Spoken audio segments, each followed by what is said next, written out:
Hello, magandang araw mga Ginoo at pinipili ngayon. Halata na ang aking ayibag sa laging pagpupuyat at hindi na ako nag-ayos dahil ngayon natapos ko na ang host show ni ako, si Ibarra at Shinishi. Okay, naiya ako actually mag-vlog pero para matapos na yung task natin. Anyway, natapos ko na host the doctor show at i-check natin kung kailan ko siya sinimulang basahin. Kasi I'm sure, yun, October 5, 2023, and it's almost 1 month simula ng basahin ko. So actually, pwede lang siyang tapusin within 15 days. Kasi 15 chapters lang siya. And yung bawat pagbasa ko is everyday. Like, Monday to Friday. And mabilis lang talaga siya matapos. Actually nga, 15 days. Pero yun, maraming nangyari sa buhay. Marami nangyari noong October at nitong November lang din. So, ngayon ay November 16, di ba? And yun, ang tagal ko siyang natapos.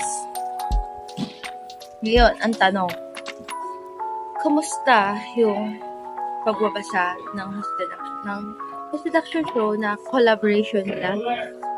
Ako si Ibarra at Shinishi Loves. Actually, nabasa ko na to dati, 2019. Kasi nabili ko to noong 2019 nga.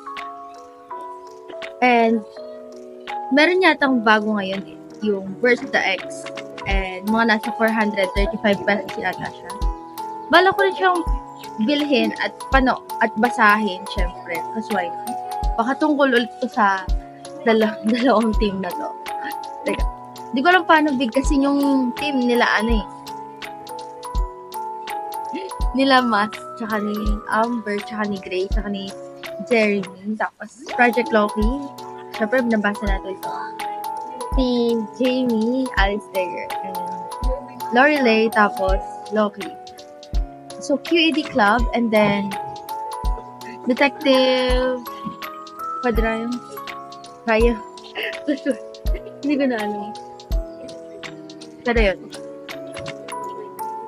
Natutuwa ako actually sa buong plot ng story kasi hindi lang siya nagre-revolve doon sa mismong show na nasa linya. Kasi, merong dito. Actually, dapat talaga yung reaction ko every chapters. Like, every scene na lang na merong nakaka-thrill, ganyan. Or like, pagbigay ng insights ko tungkol sa chapter na yun or sa scene na yun. Pero yun, nawalan ako ng time, kaya ginawa ko na lang siya pagkatapos kong basahin. So, yung pinaka-the best talaga dito is, hindi lang siya nga nag-revolve sa show mismo. Nagkaroon ng totoong murder mystery at kung sino yung pumatay dun sa host na si Mr. Damian. Yung host kasi dito, yung namatay. Yung host ng show. Kasi actually, yung first round talaga, masaya siya eh. Kasi may iba pa ang mga detective group. Clubs. Tapos, nung nanalo na sila Loki at sila Gray, sila na magkalaban, napunta sila sa isang mansion daw. Doon sila tumira for the second round ng game. And then, biglang merong murder na nangyari. And natutuwa ako sa kinakalabasan niya kasi hindi siya umaangat yung isang team, aangatin yung isa. Hindi like, wala talagang nauuna sa kanila. Like, pantay sila. Lalo na yung pag-end ng story. Kung wala si Gray, hindi mabubuo yung, di nila makukuha yung katotohanan. Kung wala rin si Loki, di rin nila makukuha yung katotohanan. So, may part sila sa isa't isa. Kaya wala talaga nanalo. It's a draw, sabi dito.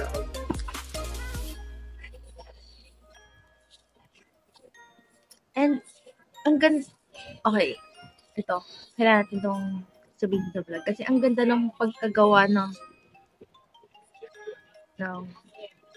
paano ba? Kasi as a writer, di ba?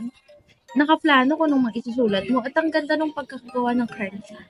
Yung pagkagawa mismo, kung paano pinatay yung character, kung paano natuklasan ng mga character na yun, kung sino yung pumatay talaga.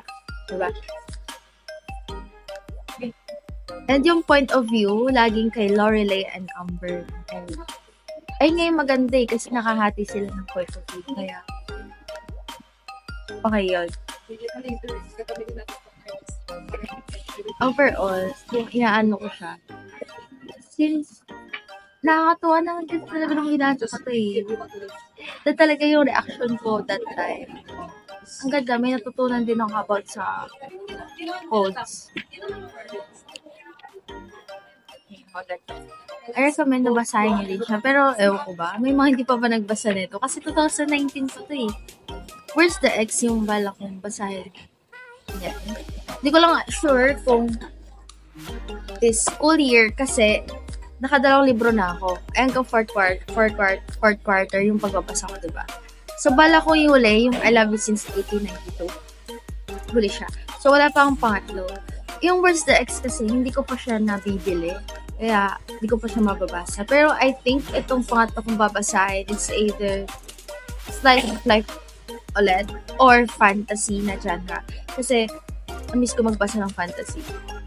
Since yung JDR, may halo siyang fantasy at historical fiction, kaya nga, alam mo, sa 1892 yun nandito, I think, magbabasa ulit ako ng fantasy. Kasi bala kong basahin, Stay Awake Agatha ulit. Nag-aano ako, reread ng mga stories. Kaya gaya ng alam mo, sa 1892. Okay? So, masabi ko dito, overall, 10 out of 10. Ang ganda ng pagkakagawa, guys. Yung reaction ko talaga, hindi ko lang maano ngayon. Pero bawat character may uniqueness sila na mas lahat sila tumitim, nag-shine. Kasi may kanya-kanya silang uniqueness. I like the way Loki and Grey yung pagiging competitive nila. Like, isa pa sa mas nag-drive na basahin yung storya, yung pagiging komedyante ni Jeremy, pagiging arte ni Jeremy, pagiging mayabang ni Matt, at si Amber at si Lorelai, talagang makakapag-relate silang dalawa. Anyway, yung tungkol pala sa deduction show, di ba dapat si Miss Veronica yung papatayin? Yung pumatay kay Damian. Tapos biglang may another scene na napunta na kay Sir Arturo. Yung pagiging suspect sa murder. Ang ganda nun ng pagkakagawa doon. Hindi ko siya in-expect. Kahit nire-read ko siya, since 2019 pa yun, ang tagal na, hindi ko in-expect. So, yung plot twist din siya dito. Lahat ng babasahin ko, 10 out of 10. Pero ang ganda. Ang ganda ng collaboration nila. Jose Ibarra at Chichi Loves. Lahat mahaba eh. Lahat mahaba itong vlog natin eh. Yung tungkol pala doon sa ano. Kasi may time dito na diba nakalock yung room nung namatay. May butterfly. Padapuin natin sa kamay natin. Ay, wala na. Anyway. Yung pagka-solve talaga ng murder dito. At hindi ko inaasahan na merong murder talagang mangyayari. Kala mo talaga show lang, pero hindi. May namatay talaga. Yun yung plot twist. At ang ganda. Kasi, ano ba? Ano ba hindi mas gaganda sa plot twist? Actually, yung content ng plot twist, kung paano siya twist, yung plot. Kala mo talaga yung tungkol sa show. Pero yun. And I'm happy for the next na novel na babasahin ko. Itutuloy ko yung pagbabasa ko sa textbook para meron tayong Learn With Me series. Okay? So, I think ito na lahat. Thank you dito, Ate Shinshi Loves. May picture ako niya dati, 2019 din. At kuya, ako si Ivan.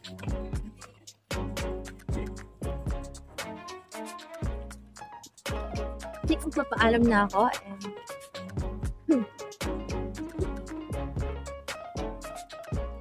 inuubo na sa public. Babay na talaga. Bye.